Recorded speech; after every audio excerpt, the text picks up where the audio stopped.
have a liftoff.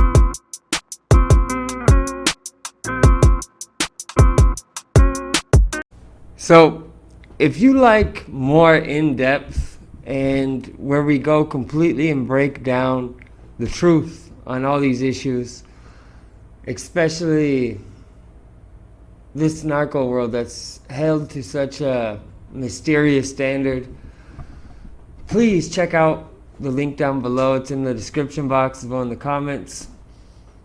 You'll get to see videos just like this one, and it's constant. Every day I put up 2, sometimes 3 videos a day. Check them out. Wish you guys a good day and appreciate your time. Adios, amigos. Alright, if you didn't do so upon entering this video, please smash on that like button. As well, leave a comment down below, even if it's the letter A, number 1, thought that counts. Getting in an algorithm, which I do appreciate, my friends. If you aren't subscribed, please do so as well.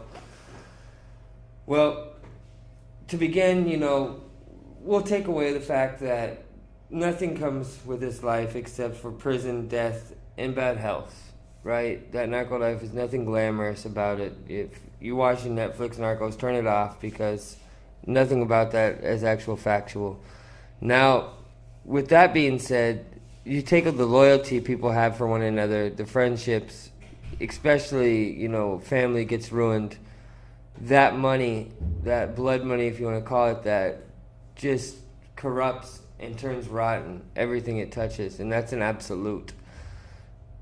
This story we're about to get into is no exception, and it's a tragedy because these people even came with the money, you guys will see what I mean, that they're supposed to come with to prevent anything from happening. And even with that happening, it didn't stop, them from meeting the darkest fate. So, Hector Castro used to be a plaza boss for the Sinaloa cartel, controlling the state of Pennsylvania.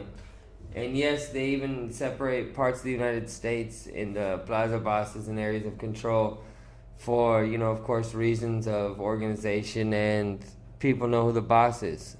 Now, during this trial that I'm about to speak on, it was in the state of Indiana, and the person that I just mentioned was actually given 2 life sentences for his crimes, and he's not going anywhere. So it's insane to think that a $2.4 million shipment is what ended up getting 3 men killed, and this is all over 100 kilos of cocaine in Reading, Pennsylvania.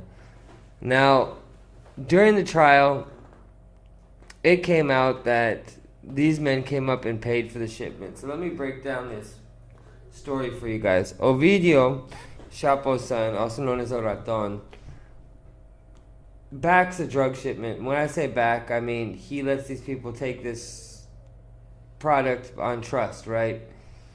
With the understanding that if something is to happen to the shipment, they're going to be responsible for it. And lots of times that's said but not done, but these people actually came through. Now, when this shipment was actually busted, of course, he was like, he being Ovidio, where's my money? And 3 people ended up being kidnapped. Now, the 3 people who were kidnapped actually were actually collateral, if you want to look at it like that. And they're the ones who ended up paying with their lives. You see, the money came through when they were asked to make up for the shipment, at least a part of it, right? So, originally the Sinaloa cartel asked for $500,000 for their freedom, basically, as a measure of trust. But the family, the people's friends, they were able to come through with $250,000, which was agreed upon with the Sinaloa cartel that was fine. And for some reason, Ovidio's men didn't feel that way. So there was an actual witness, and he was a taxi driver from Nogales. Now, he was the one who was actually going to take these men into Sinaloa and ended up paying with, stress I can't imagine. And he had no idea what he was getting himself into at all. So when you look at Julio Cesar Cerebro Alvarez, who is the actual brother of Luis Carlos Cerebro, a friend who actually accompanied Angel Barrios Moreno and his nephew. So we have the taxi driver, who's Julio, then his brother, and then the two other mentioned members that accompany them. So there's the three men who died and the taxi driver, I said, who ended up living. Now, we've got the nephew, the uncle, and the friend I just mentioned. Now, on the way, something happened that he decided he wanted to abandon the trip, the taxi driver. Now, that obviously saved his life, and we all know where he'd be if that decision wasn't made. He'd be in a hole along with them. Now, according to Castro Aguirre, this was the actual, and this is a witness, this was an actual debt that was generated, like I said. And Angel Barrios Moreno and his nephew and the friend on trip from Nogales into Sinaloa were kidnapped, and that's when they actually asked for the $500,000 to release them, and later received the $250,000. So that's broken down for you guys step by step right there. So upon paying this, they're of course expecting their family members, their loved ones, to be released, and that should have been the deal. For some reason, though, they were executed.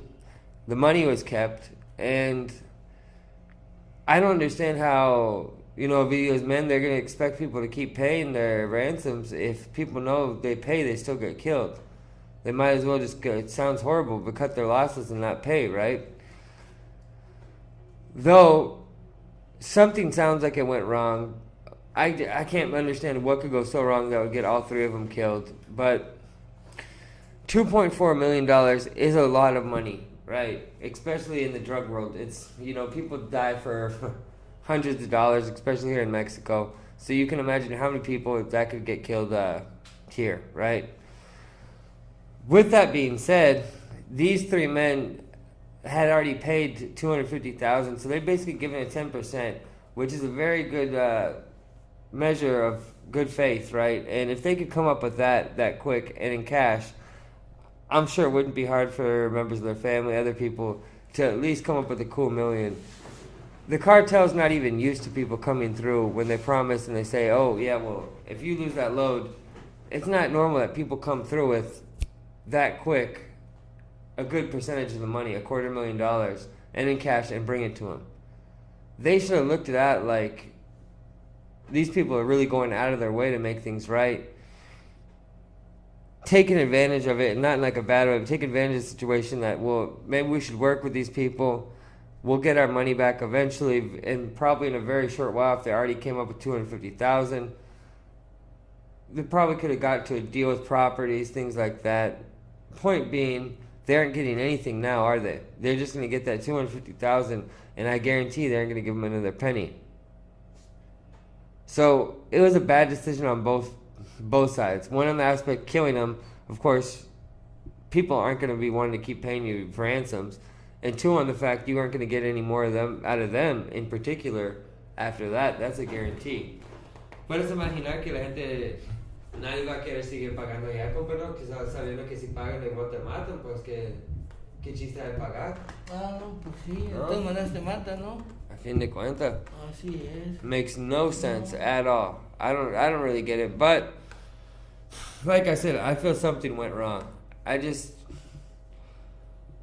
Maybe it was an insult, or maybe there was a message that was sent here that we don't know. And there could have been also a larger part of the story that we don't know as well, as far as there being more than just this initial 2.4. Maybe this 2.4 was made to cover up for another something that came before this, which had also gone wrong. And this was just kind of like throwing salt in the wound afterwards. I'm not sure.